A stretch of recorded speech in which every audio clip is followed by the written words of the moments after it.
Hello everyone and welcome back to our channel.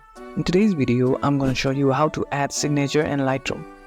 If you're new to Lightroom and you don't know how to add signature to your photos, I'm going to show you an easy hack to do it. So without any further ado, let's get into it. At first, open the Lightroom app on your phone. Now choose a photo that you want to add signature to. For now, I'll choose this photo. Now, to add the signature, simply click on the share button here, and now click on the gear icon beside the share option.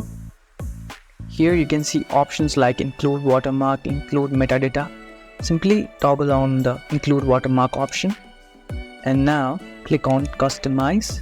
From here, you can choose the graphics or text. Since we want to add signature, I'll add the photo of my signature from my gallery just like this.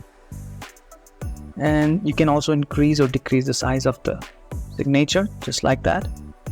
And furthermore, you can also change its position just like this. Once you're happy, go back and export the photo that you want. Now, if we check our gallery, you can see we have added the signature in our photo. And just like this, we can add signature in Lightroom. If you found this video helpful, don't forget to give this video a thumbs up and subscribe to our channel for more tutorials like this.